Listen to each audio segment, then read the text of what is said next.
Shalom semuanya, selamat pagi. Saya percaya semua sudah bangun dalam berkat Tuhan, dan di hari Minggu pagi ini kita akan beribadah Minggu secara online.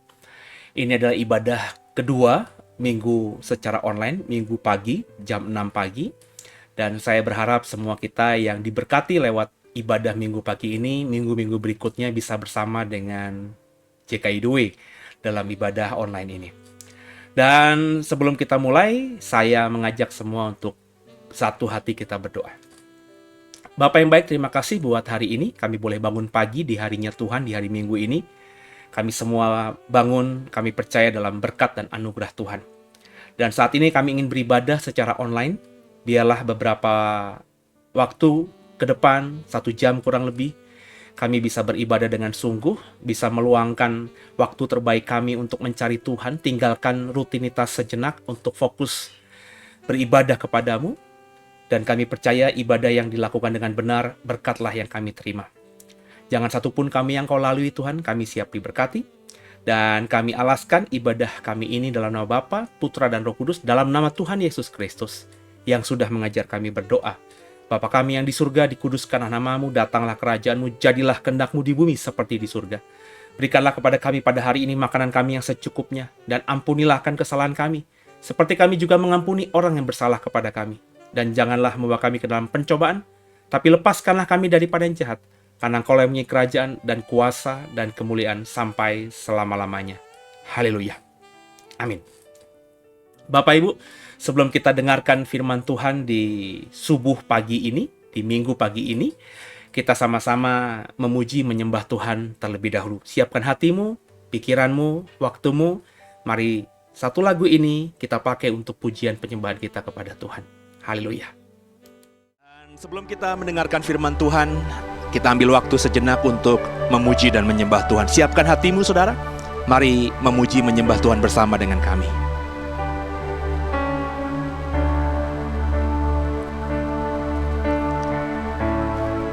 Haleluya. Dalam segala keadaan,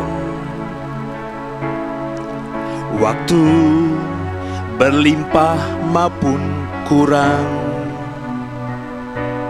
tetap Yesus yang mempesona hatiku.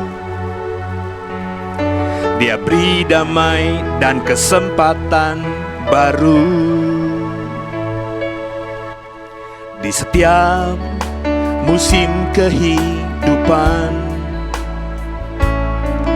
Waktu ku kuat maupun lemah, tetap Yesus yang mempesona hatiku. Dia beri hidup dan kesempatan baru.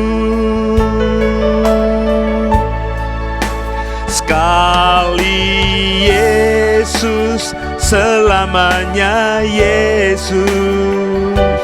Harapanku takkan hilang, karena kasih-Nya sekarang ku ada. Oh Yesusku, ku cinta Kau selamanya. Sekali Yesus, selamanya Yesus. Harapanku takkan hilang, karena kasih-Nya sekarang ku ada. Oh Yesusku, ku cinta Kau selamanya. Haleluya, saudara. Mari sama-sama menyembah Tuhan kembali. Di setiap musim kehidupan, haleluya, waktu ku kuat maupun lemah, tetap Yesus yang mempesona hatiku. Dia beri hidup dan kesempatan baru. Wow, sekali Yesus, selamanya Yesus. Harapanku takkan hilang, karena kasih-Nya sekarang ku ada. Oh Yesusku, Kau cinta Kau selamanya. Sekali Yesus, selamanya Yesus. Harapanku takkan hilang, karena kasih-Nya sekarang ku ada. Oh Yesusku, ku cinta Kau selamanya. Oh Yesusku, ku cinta Kau selamanya. Oh Yesusku, ku cinta Kau selamanya. Mari sama-sama kita menyembah Tuhan. Haleluya. Yesus Tuhan, kami memuji-Mu, kami mencintaimu sungguh Tuhan. Kau yang terutama, tiada yang seperti-Mu Tuhan. Kami memuji-Mu Tuhan, memuliakan-Mu Tuhan. Haleluya, terpujilah nama-Mu Yesus, sebab tiada Allah seperti-Mu. Kami menyembah-Mu, memuji-Mu Tuhan. Haleluya, hadirat-Mu kami rasakan Tuhan. Di setiap musim hidup kami bersama-Mu Tuhan, beserta-Mu Tuhan. Kerinduan kami berjalan bersama-Mu sampai akhir hidup kami. Memuji-Mu Tuhan, Allah yang hidup, Allah yang perkasa, penasehat ajaib kami. Oh Tuhan, haleluya, terpujilah nama-Mu Tuhan. Haleluya, sekali Yesus, selamanya Yesus. Harapanku takkan hilang, karena kasih-Nya sekarang ku ada. Oh Yesusku, ku cinta Kau selamanya. Sekali Yesus, selamanya Yesus. Harapanku takkan hilang, karena kasih-Nya sekarang ku ada. Oh Yesusku, ku cinta Kau selamanya. Oh Yesusku, ku cinta Kau selamanya. Oh Yesusku, dari hatimu katakan, ku cinta Kau selamanya. Haleluya, terpujilah nama Tuhan. God bless you. Saya berharap semua kita sudah dengan sungguh memuji menyembah Tuhan, dan percayalah ketika kita tulus memuji menyembah Tuhan, maka Tuhan akan disukakan, dan kalau Tuhan disukakan, berkatnya pasti mengalir buat kita. Yuk sejenak Kembali kita berdoa untuk siapkan hati kita mendengarkan firman Tuhan. Kami siap ditaburkan firman-Mu Tuhan. Buat hati kami, buat hidup kami, diri kami seperti tanah yang gembur. Sehingga ketika benih ditaburkan, benih itu bisa berbuah lebat. Dan hidup kami ini bisa berguna, lebih bermanfaat bagi orang di sekitar kami. Terutama hidup kami ini semakin menyenangkan Tuhan. Maka lawat kami dengan kebenaran-Mu, jamah kami di minggu pagi ini. Haleluya. Amin. Bapak Ibu, sama-sama kita siapkan hati kita. Haleluya. Tema saya pada hari Minggu ini adalah kerjakan bagianmu. Materi khotbahnya sebenarnya sudah saya bagikan di minggu lalu ketika kita berhari jadi yang ke-10 dalam ibadah syukur.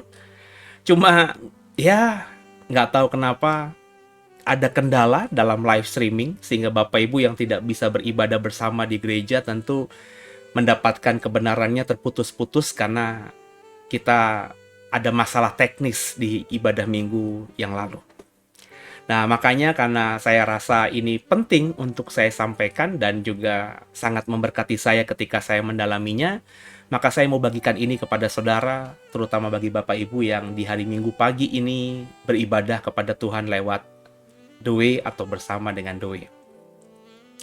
Di tema kerjakanlah bagianmu ini kita akan belajar menghidupi iman dari Abraham, saudara.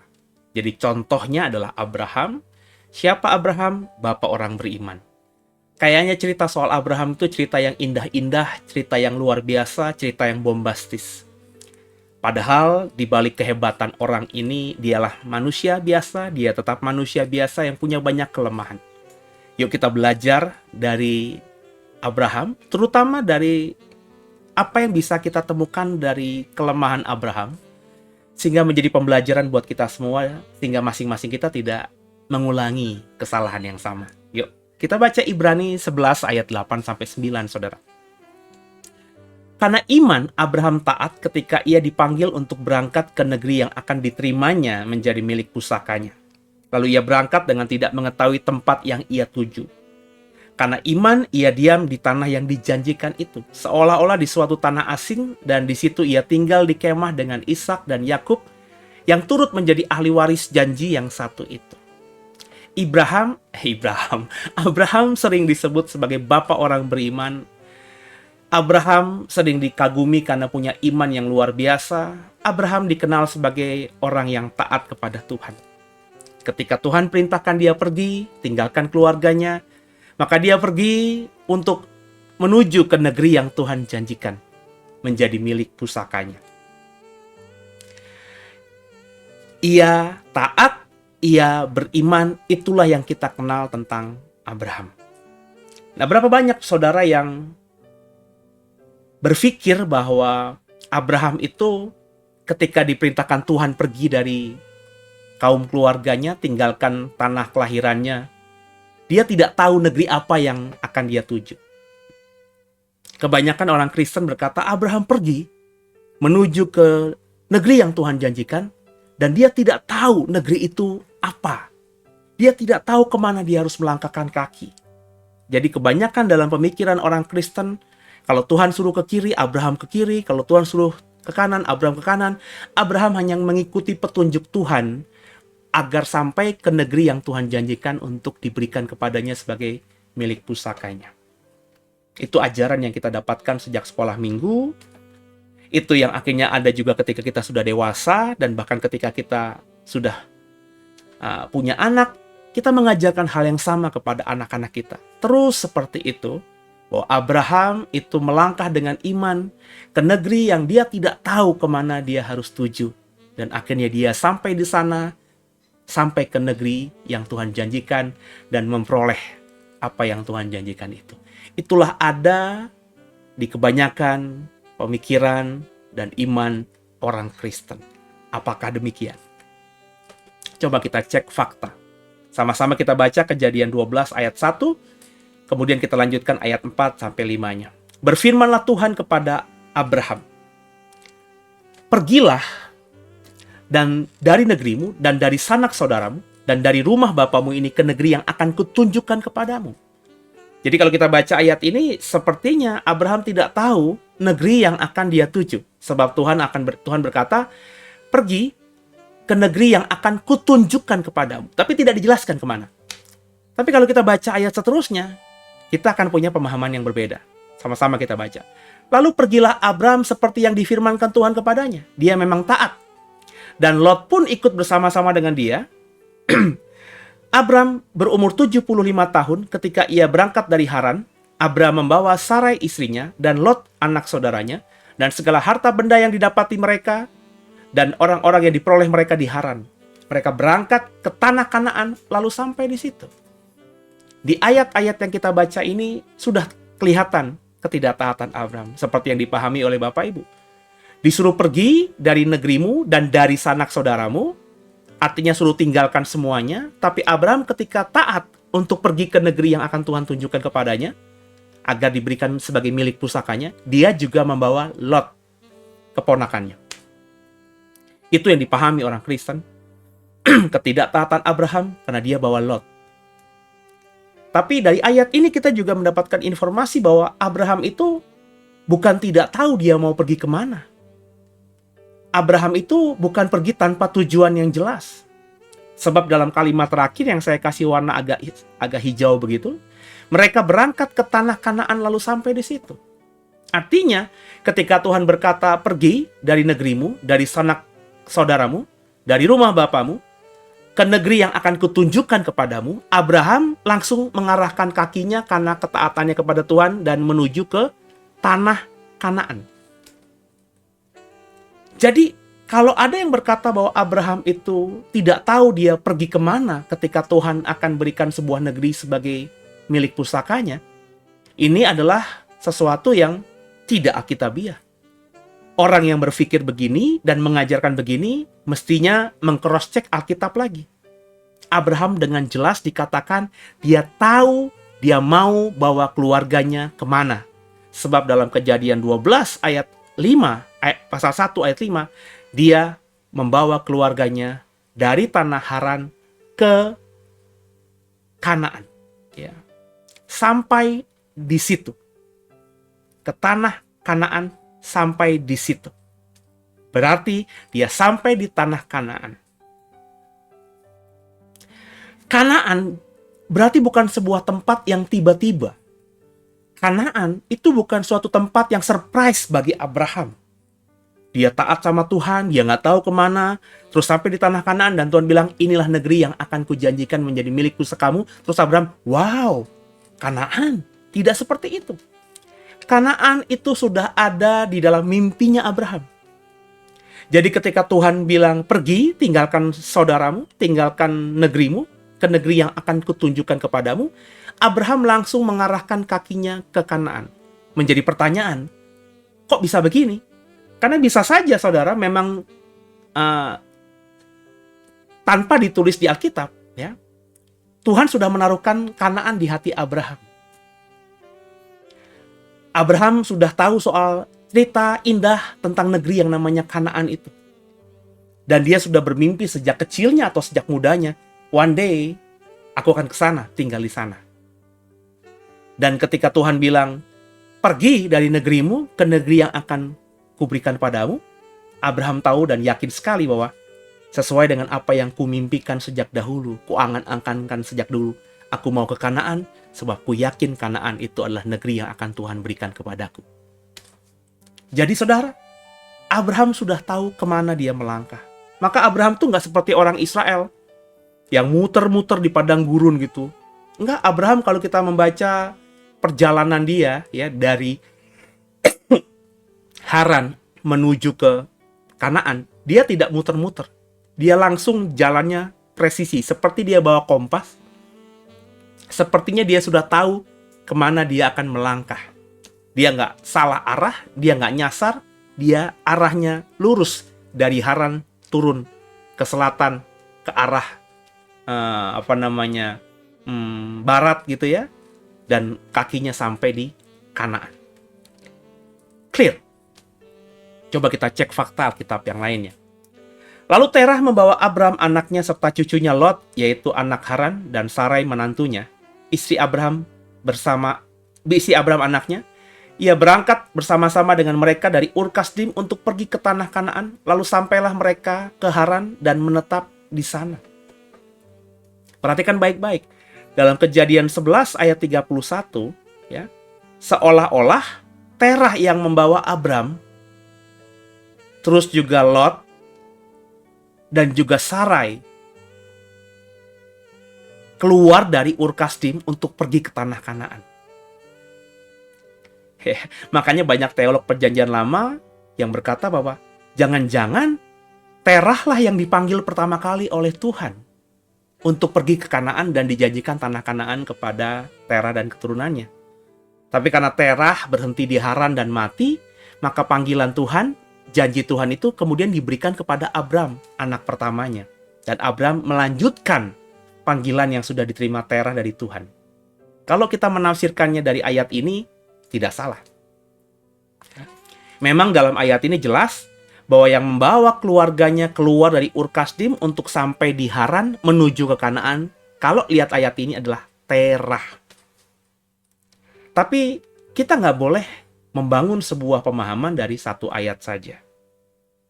Coba kita lihat pengajaran Stefanus ketika dia lagi dirajam batu dan dia berkhotbah kepada orang-orang Yahudi yang marah kepadanya dan ingin membunuhnya ini. Dalam Kisah Rasul 7 ayat 2-5, kita baca ya. Jawab Stefanus, hai saudara-saudara dan bapak-bapak, dengarkanlah. Allah yang Maha Mulia telah menampakkan dirinya kepada bapa leluhur kita Abraham ketika ia masih di Mesopotamia, sebelum ia menetap di Haran, dan berfirman kepadanya, keluarlah dari negerimu dan dari sanak saudaramu dan pergilah ke negeri yang akan kutunjukkan kepadamu. Huruf yang saya kasih warna agak biru ini jelas mengatakan bahwa Abrahamlah yang dipanggil Tuhan dari Mesopotamia, dari Ur Kasdim menuju ke Haran untuk dibawa ke tanah Kanaan, bukannya Terah. Lalu kenapa kitab Kejadian tadi berkata Terah? Ya mungkin kita harus membacanya dalam perspektif budaya yang lebih dalam lagi, saudara. Kalau kita membaca, ya saya tetap berkeyakinan bahwa Abrahamlah yang dipanggil Tuhan dan diberikan janji tanah Kanaan sebagai negeri perjanjian, bukannya Terah. Lalu kenapa ayat tadi berkata Terah? Sebab Terah sudah tua dan Abraham adalah anak pertama dari Terah. Dia punya adik Nahor dan juga punya adik Haran. Sebab dalam silsilah Terah disebutkan Abraham anak yang pertama kali disebutkan. Dan kalau kita membaca konteks Perjanjian Lama, setiap anak yang disebutkan pertama kali itu adalah anak yang sulung. Abraham dipanggil, dan dalam budaya Timur Tengah saat itu, saudara, mungkin sampai saat ini juga masih, bahwa kalau sebagai anak sulung itu bertanggung jawab atas orang tuanya sampai mati. Anak sulung tidak boleh meninggalkan orang tuanya begitu saja. Kenapa? Karena semua yang dimiliki orang tuanya itu diwariskan kepada anak sulung. Maka anak sulung harus bertanggung jawab atas hidup ayah ibunya sampai akhirnya ayah ibunya mati, dia baru lepas dari tanggung jawab itu. Dengan pemahaman ini saya membagikan ke tafsiran saya bahwa Tuhan memanggil Abraham ketika ada di Ur Kasdim. Dan sebagai anak sulung, ya, dia harus membawa orang tuanya karena orang tuanya adalah tanggung jawabnya. Maka dia bawa Terah. Meskipun demikian tetap itu melanggar firman Tuhan karena dia juga bawa Lot dan bahkan nanti kita tahu dia juga membawa adik-adiknya. Nahor pun dibawanya. Mestinya kalau dia mau melakukan firman Tuhan, dia hanya bawa ayahnya saja kalau melihat budaya. Meskipun itu melanggar firman Tuhan. Tapi lebih parahnya lagi dia bawa keluarga besarnya. Nah, kenapa di dalam kitab Kejadian tadi Terah yang membawa keluarganya? Karena biar bagaimanapun Terah tetap adalah yang paling dituakan. Dia adalah imam dari keluarga itu karena dia masih hidup. Maka Terah lah yang dikatakan dalam kitab Kejadian tadi di slide sebelumnya yang membawa Abram dan istri dan cucunya Lot menuju ke tanah Kanaan dan berhenti di Haran untuk sementara waktu sampai akhirnya Terah mati di sana. Nah, kita lanjutkan. Maka keluarlah ia dari negeri orang Kasdim, lalu menetap di Haran. Dan setelah ayahnya meninggal, Allah menyuruh dia pindah dari situ ke tanah ini, tempat kamu diam sekarang. Dan di situ Allah tidak memberikan milik pusaka kepadanya. bahkan setapak tanah pun tidak. Tetapi ia berjanji akan memberikan tanah itu kepadanya menjadi kepunyaannya dan kepunyaan keturunannya, walaupun pada waktu itu ia tidak mempunyai anak. Ketika Terah sudah mati, tanggung jawabnya selesai, Abraham kemudian melanjutkan apa yang Tuhan sudah perintahkan kepadanya, mengikuti panggilan Tuhan kepadanya untuk menuju ke tanah Kanaan. Itu pun juga tidak presisi, karena dia tetap membawa Lot keponakannya. Tapi meskipun Abraham sampai di sana, ya, dikatakan tadi di sana, ya, Tuhan berjanji akan memberikan tanah itu menjadi kepunyaannya dan kepunyaan keturunannya. Tapi kalau kita baca di kalimat yang berwarna hijau di bawah itu, di slide saya ini, di ayat Kisah Rasul 7 sampai ayat 2 sampai 5, dan di situ dan di Kanaan Allah tidak memberikan milik pusaka kepadanya, bahkan setapak tanah pun tidak. Ini menjadi pertanyaan. Tuhan suruh maafkan saya, ya.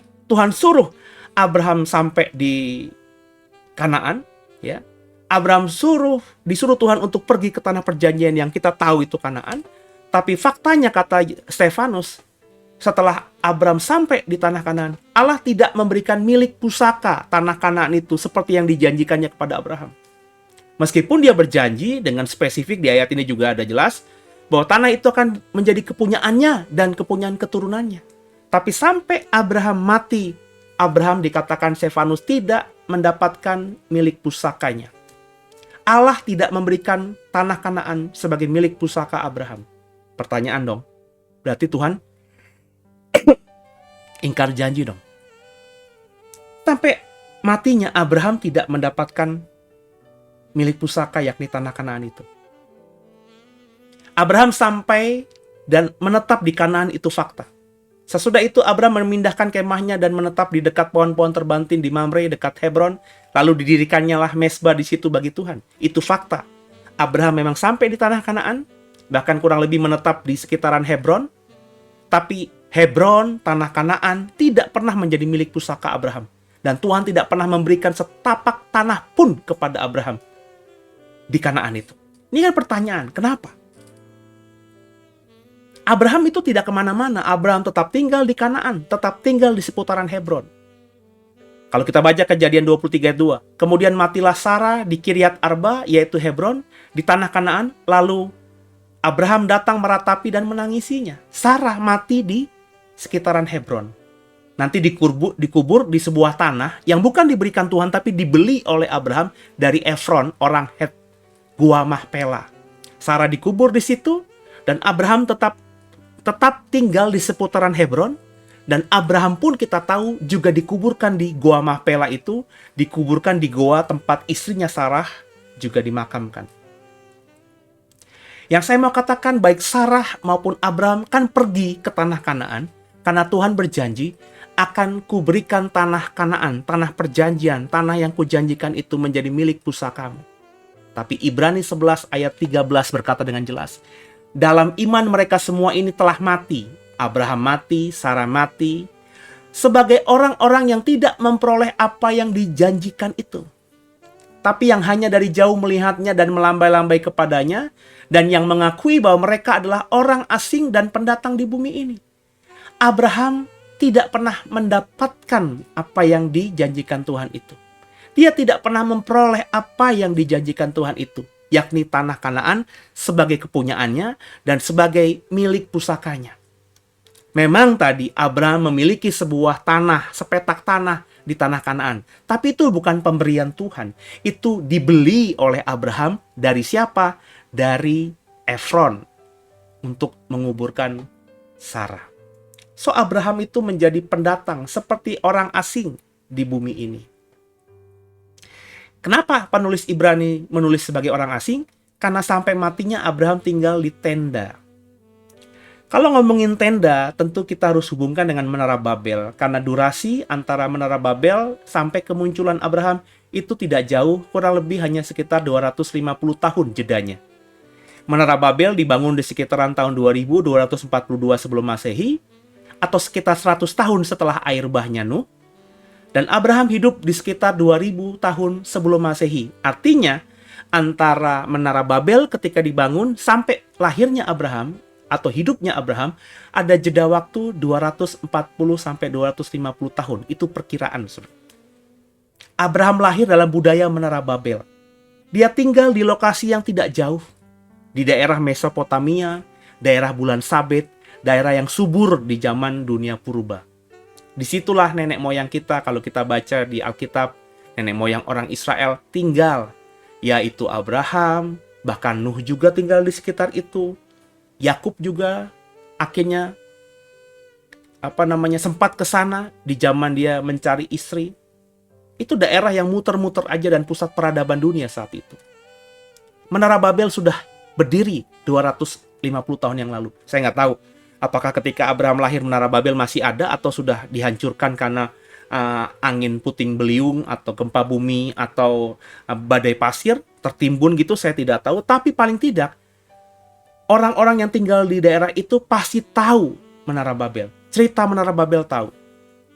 Dan fakta, beratus-ratus tahun kemudian setelah Abraham, ada orang membangun Menara Babel yang saat ini masih tertinggal di Irak, masih ada di Irak.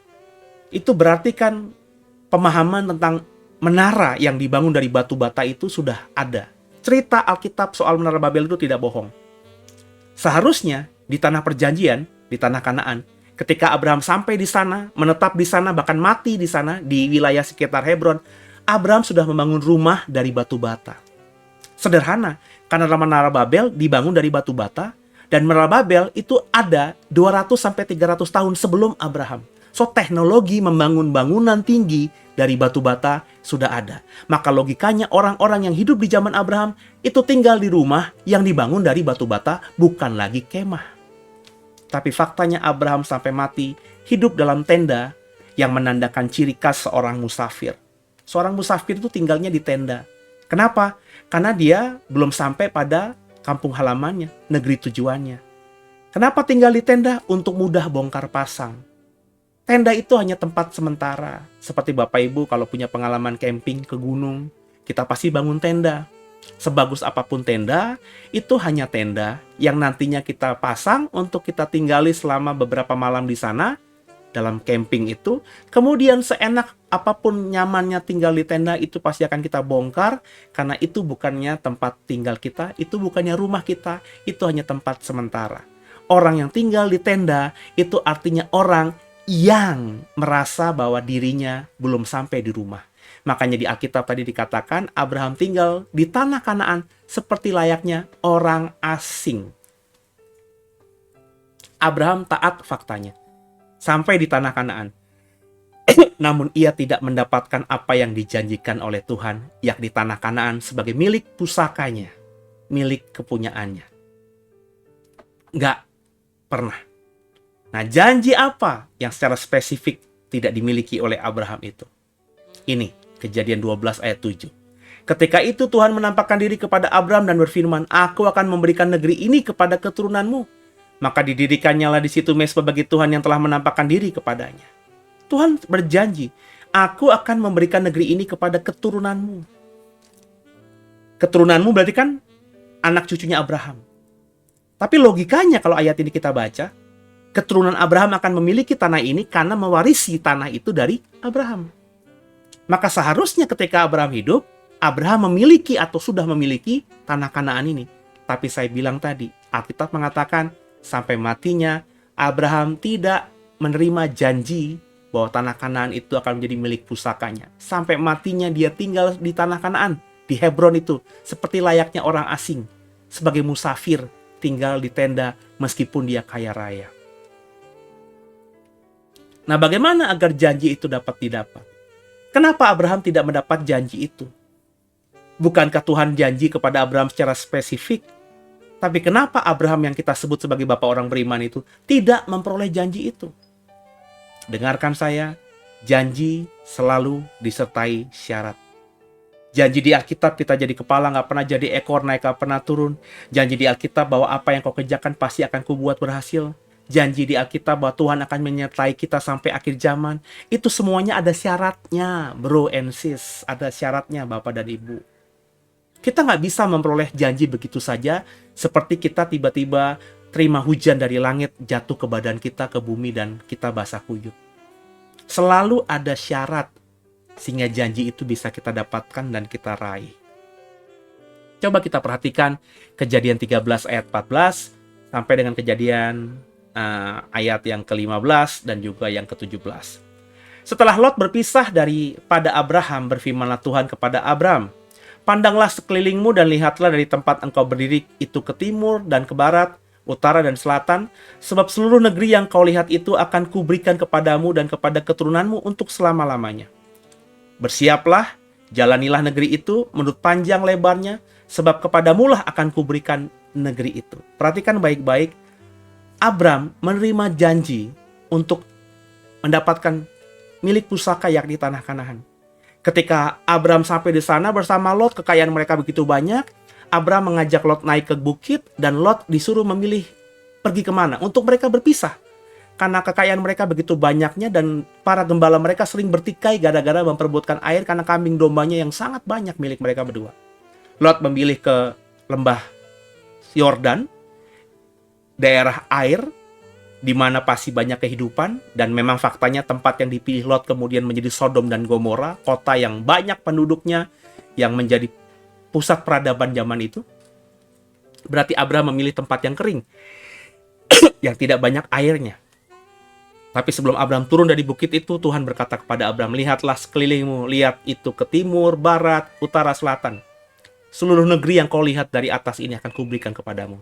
Bersiaplah, jalanilah negeri itu menurut panjang dan lebarnya, sebab kepadamu akan kuberikan negeri itu." Tuhan berjanji loh memberikan negeri ini kepada Abraham. Syaratnya apa? Jalanilah negeri itu menurut panjang dan lebarnya. Abraham tak memperoleh janji itu. Tidak memperoleh janji kepemilikan Kanaan sebagai milik pusakanya. Kenapa? Kalau kita baca ayat tadi, karena ia tidak mau menjalani negeri itu. Menjalani negeri itu saya tafsirkan menguasai negeri itu atau menguasai Kanaan. Diperintahkan Tuhan untuk jalani negeri itu menurut panjang dan lebarnya, namun Abraham tak mengerjakannya. Abraham cuma masuk di kemahnya, tinggal di kemahnya seumur hidupnya. Tidak ada keinginan dia untuk menguasai negeri itu, padahal negeri itu sudah diberikan Tuhan kepadanya. Dia berlaku pasif. Mungkin kau berkata, "Abraham mana punya tentara, Pak? Dia kan bukan raja." Bapak Ibu pernah baca kisah Lot ditangkap oleh Raja Sodom dan beberapa negara koalisi Raja Sodom ini? Beberapa kerajaan ini kemudian dikalahkan oleh Abram dan orang-orangnya. Artinya apa? Abram punya kemampuan menjadi raja dan bahkan mengalahkan raja, dan bahkan kekuasaannya dan segala-galanya dia melebihi raja. Untuk menguasai tanah Kanaan zaman itu, kalau dia mau, dia pasti bisa. Apalagi kalau dia mau, karena Tuhan yang menyuruh, "Jalanilah negeri ini menurut panjang dan lebarnya. Kuasailah negeri ini menurut panjang dan lebarnya. Kemanapun kau melangkah, tanah yang kau pijak akan menjadi milikmu." Itu kata Tuhan. Tapi nggak dikerjakan oleh Abram. Abram cuma ada di kemahnya di seumur hidupnya. Maka tidak ada satu jengkal tanah pun di tanah Kanaan yang Tuhan berikan kepadanya. Sampai matinya di Kanaan, Abram hanya memiliki tanah kuburan di Mahpela. Itu bukan pemberian Tuhan, itu dia beli dari Efron. Kita baca yuk Kejadian 23 ayat 17-18. "Demikianlah ladang Efron yang letaknya di Mahpela di seberang timur Mamre. Ladang dan gua yang di sana serta segala pohon di ladang itu, bahkan di seluruh tanah itu sampai ke tepi-tepinya, diserahkan kepada Abraham menjadi tanah belian di depan mata Bani Het itu, di depan semua orang yang datang di pintu gerbang kota." Jadi itu bukan tanah pemberian Tuhan, itu tanah yang dibeli Abram untuk menguburkan istrinya Sarah. Ya. Abram sampai matinya hanya punya tanah ini, tanah belian ini. Padahal keseluruhan tanah Kanaan itu Tuhan sudah janjikan akan diberikan kepadanya sebagai milik pusakanya. Jika mau memperoleh janji ada syarat. Maka apa? Maka ada yang harus dikerjakan untuk mengerjakan syarat itu. Coba kita bandingkan apa yang dilakukan Abram dengan apa yang dilakukan oleh Joshua. Joshua 1 ayat 2-3. Kemudian kita lanjutkan Joshua 1 ayat 10-11.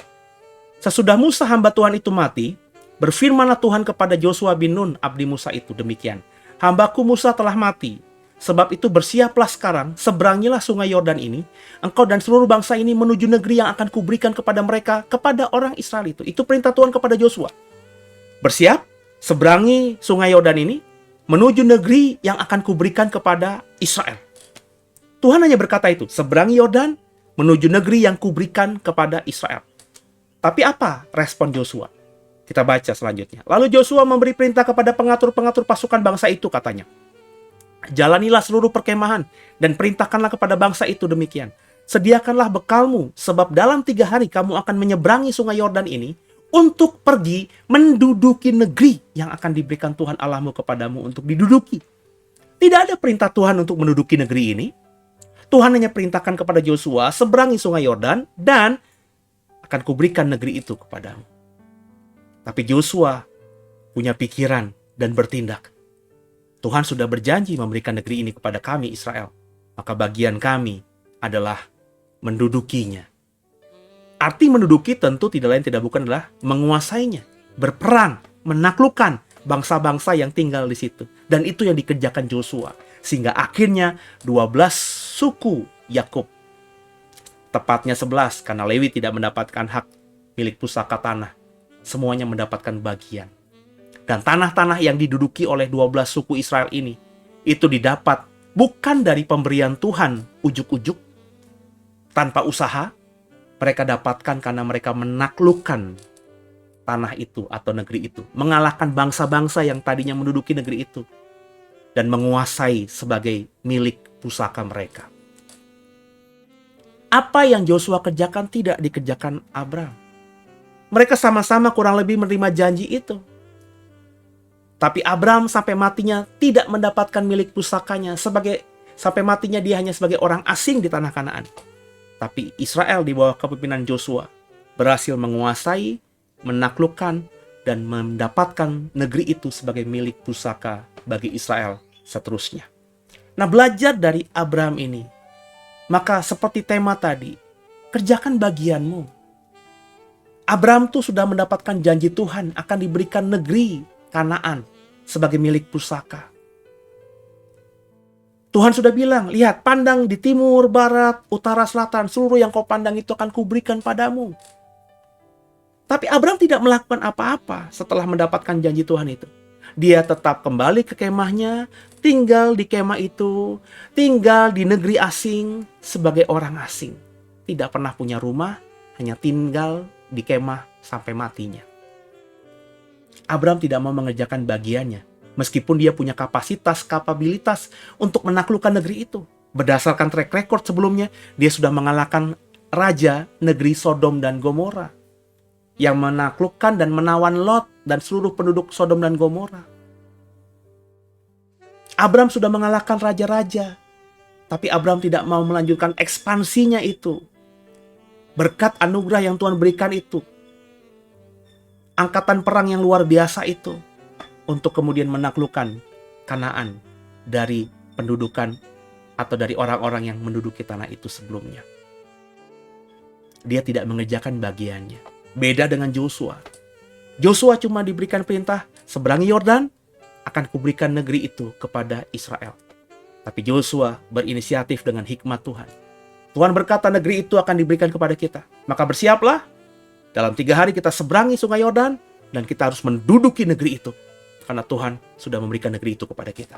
Maka mereka berperang. Mereka menguasai, bukan dengan kedagingan, tapi dengan iman. Karena memang negeri itu sudah ditinggali orang. Dan agar firman Tuhan tergenapi, kita bisa memiliki negeri itu, kita harus taklukkan orang-orang yang saat itu menduduki negeri Kanaan. Janji indah dari Tuhan bisa didapat dengan usaha, bukan berharap diberikan. Beberapa kita, bagaimana? Kita sering dijanjikan Tuhan, kita akan diberkati Tuhan. Kita terima janji Tuhan, kamu akan jadi hamba Tuhan yang luar biasa. Yang nanti mulutmu akan dipakai Tuhan untuk memenangkan ribuan orang bagi Tuhan. Tapi kita tidak persiapkan diri. Ada kesempatan sekolah Alkitab tidak dilakukan. Ada kesempatan untuk belajar dari hamba Tuhan, kita tidak mau melakukan. Ada kesempatan untuk kita bisa dapat waktu dan ruang secara gratis untuk doa puasa di puncak. Kita tidak lakukan. Kita punya Alkitab, kita punya kesempatan untuk tahu banyak Tuhan lebih dalam lagi dari Alkitab, tapi kita tidak pernah baca. Kita cuma bermimpi, one day saya jadi hamba Tuhan yang akan menangkan ribuan jiwa. Tapi bagian kita untuk sampai ke sana tidak kita kerjakan. Bagaimana mungkin? Saya kenal dulu seorang anak muda yang dapat mimpi. Makanya dia masuk ke sekolah tinggi teologi bersama saya. Dia bermimpi Tuhan pakai dia berkhotbah di depan jutaan orang.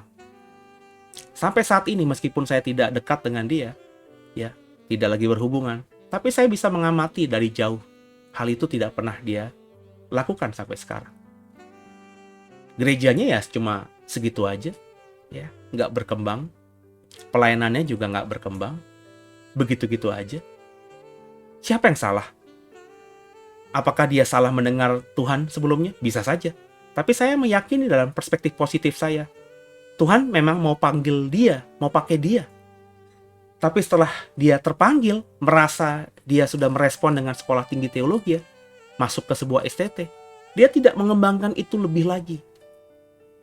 Dia cukup puas dengan STH-nya, bangga dengan gelar STH-nya, bangga dengan gelar pendetanya. Padahal dia punya mimpi, dipakai Tuhan berkhotbah di depan jutaan orang. Mestinya kan dia nggak jadi pendeta atau nggak jadi gembala. Mestinya dia jadi penginjil. Kalau memang dipanggil Tuhan bisa khotbah di depan jutaan orang, itu bukan peran gembala. Gembala mana ada sih yang punya jemaat sampai jutaan orang, saudara? Benar nggak? Kalau penginjil bisa. Reinhard Bonnke dipakai Tuhan jadi penginjil mengelilingi Afrika. Setiap dia khotbah katanya ratusan ribu minimum, bisa jutaan orang yang dengarkan khotbah dia. Dia pergi ke Amerika, ke Asia, ke Indonesia, puluhan ribu orang dengarkan dia. Tapi kalau jadi gembala, gembala itu kan ya cuma bertanggung jawab atas domba-dombanya Tuhan yang dipercayakan kepadanya. Nggak mungkin ada gembala yang Tuhan percayakan jutaan orang. Kenapa? Kasih makan jutaan orang itu berat sekali. Jadi teman saya ini, rekan saya ini, ya tidak mau mengerjakan bagiannya. Bapak Ibu bagaimana? Hari ini, di titik ini, sudah belum mengerjakan bagianmu? Kalau Tuhan janjikan dirimu punya rumah di bumi, rumah di surga, ya kerja dong. Kerja dengan lebih giat lagi. Ya, sebab kalau Tuhan sudah janjikan kita punya rumah, padahal sekarang ini kita masih ngontrak, berarti Tuhan akan tepati itu. Nah, bagian kita mengimaninya. Mengimaninya gimana? Ya jangan kerja seperti biasa. Kalau kita kerja seperti biasa, gaji kita, maafkan saya, cuma sekitar 2 juta, 3 juta, atau UMR lah. Terus bermimpi pengen punya rumah di daerah perkotaan, ya itu kan cuma mimpi di siang bolong. Nggak mungkin bisa, saudara.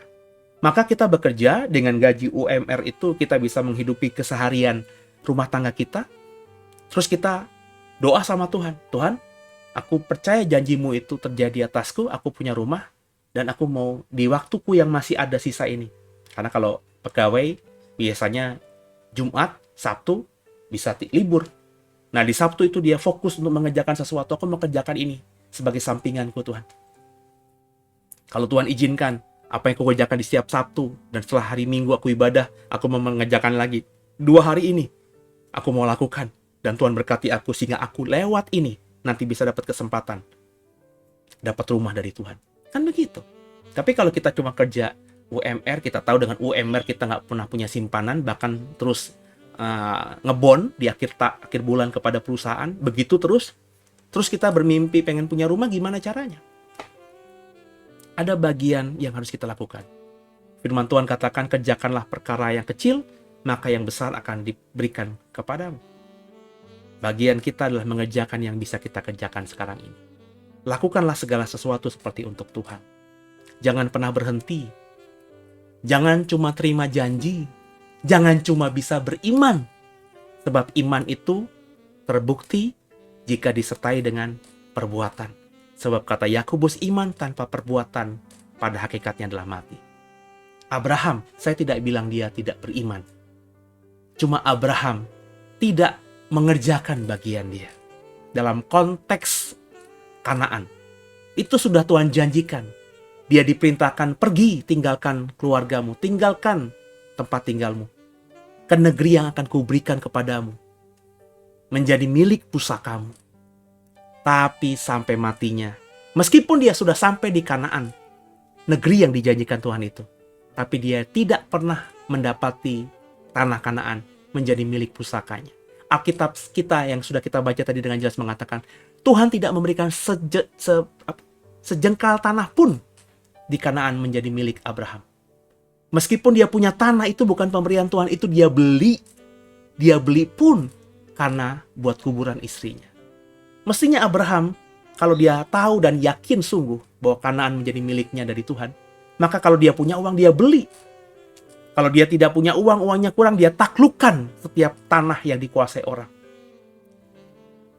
Kemanapun kau melangkah, jelajahilah negeri ini, panjang dan lebarnya, timur, barat, utara, selatan, akan kuberikan padamu.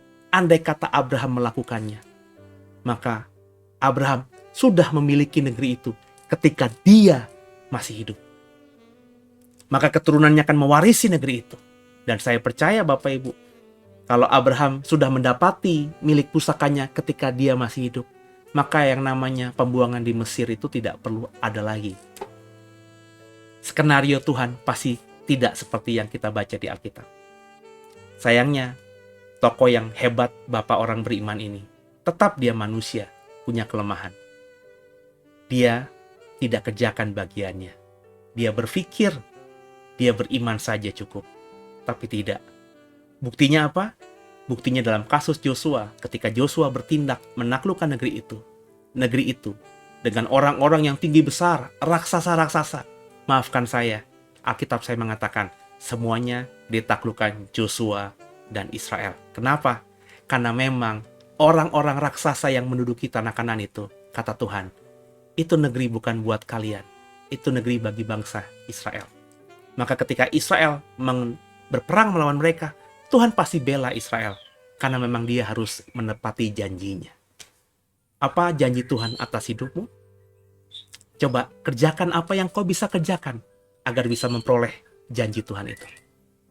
Kita bersinergi dengan Tuhan. Ora et labora. Kita berdoa, beriman iya, bekerja juga iya.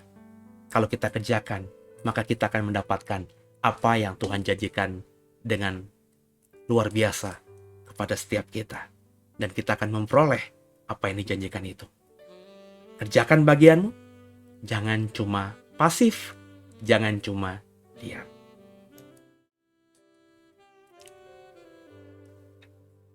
Saya percaya semua kita sudah diberkati lewat program tadi, dan kita belajar bagaimana kita harus mengerjakan bagian kita. Di Agustus ini, di minggu yang akan lewat nanti ada tanggal 17 Agustus hari libur. Meskipun libur, kerjakan bagianmu, saudara. Apa yang bisa kau kerjakan? Kerjakan. Saya sudah punya rencana buat tanggal 17 nanti, bukan untuk pesta, santai-santai, berekreasi, tapi ada sesuatu yang saya mau kerjakan. Dan saya berharap semua kita juga seperti itu. Jadi kita akan akhiri ibadah online kita. 1 jam kita bersama setiap minggu. Kalau kau diberkati, maka Bapak Ibu bisa kenalkan program ini, ibadah minggu pagi online JKIDW ini kepada yang lainnya. Setiap minggu pagi kita akan beribadah. Ya, tentu berharap kalau beribadah Bapak Ibu juga sudah siapkan tubuhmu untuk beribadah. Ya, jadi jangan lakukan ibadah sambil melakukan hal-hal lain. 1 jam ini fokus duduk diam mendengarkan Tuhan. Kalau Bapak Ibu diberkati, boleh di-share program ini. Dan kalau Bapak Ibu rindu lebih lagi mendapatkan kebenaran, nanti jam 11 kita akan live streaming lagi. Saya akan mengajarkan lagi satu topik Alkitab yang saya percaya akan bermanfaat untuk hidup saudara. Agar hidup saudara lebih bermakna dan kau bisa arahkan sisa hidupmu ke jalan yang Tuhan kehendaki.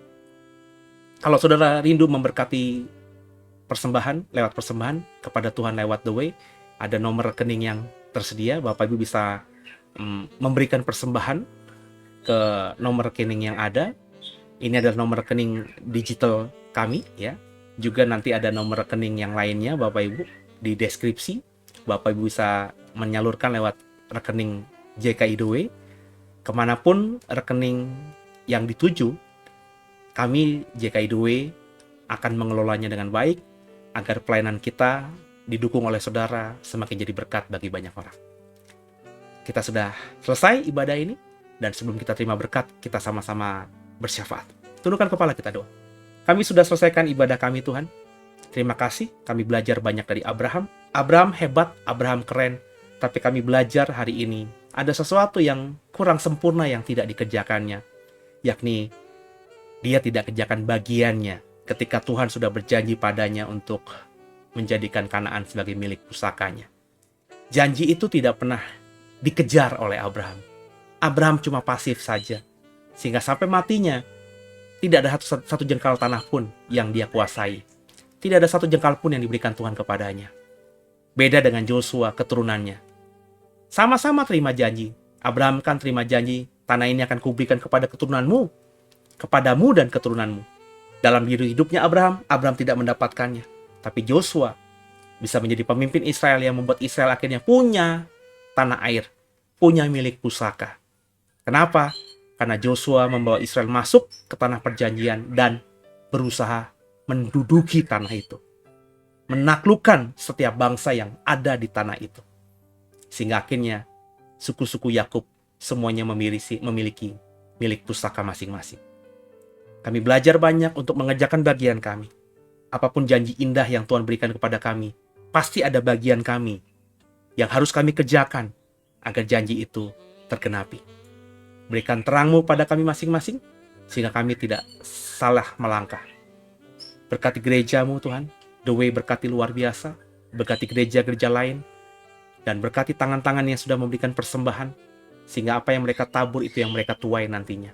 Dan kami gereja, institusi The Way ini, bisa mengelola persembahan ini dengan bijak, untuk hormat kemuliaan nama Tuhan, lewat pelayanan kami yang lebih bermakna lagi bagi banyak orang. Terima kasih Tuhan Yesus. Ampuni salah dosa kami. Yesus Kristus adalah Tuhan Juru Selamat kami yang hidup. Dan ke dalam tangan-Mu lah kami serahkan tubuh, jiwa, dan roh kami. Haleluya. Arahkan hatimu. Terimalah berkat terbaik dari Yesus Kristus.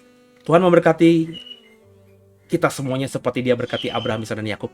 Jadi kepala nggak pernah jadi ekor, naik nggak pernah turun. Apa yang kita kerjakan Tuhan buat berhasil. Dan percayalah, di pagi hari ini tangan Tuhan Yesus yang berlubang paku itu akan menggendongmu bersama seisi keluarga. Sehingga mulai pagi indah ini, yang namanya Satan, Iblis, kutuk penyakit tidak lagi bisa menguasai kita semuanya. Kita diberkati luar biasa, damai sejahtera Allah selalu menyertai kita, cinta kasih Yesus Kristus dan persekutuan yang manis, yang indah dengan Roh Kudus. Ketiga yang esa itu selalu menyertaiku, menyertaimu, menyertai keluargaku, keluargamu, mulai hari ini sampai nanti Maranatha. Ketika Tuhan jemput kita semua di awan-awan kemuliaan dan di bawahnya kita masuk dalam kerajaan surga kekal selama-lamanya. Haleluya. Amin. Terpujilah nama Tuhan. Bapak Ibu biji mata Tuhan. Sampai jumpa nanti di ibadah jam 11 siang. Terus semangat dalam Tuhan. Dan nanti sore juga ada minggu sore. Jika ada yang didengar dari khotbah ini yang mau dipertanyakan, bisa nanti join dalam minggu sore bersama saya setiap jam 5:30 sore. Di setiap minggu sore. Tuhan Yesus memberkati semuanya. Semangat. God bless you all. Haleluya.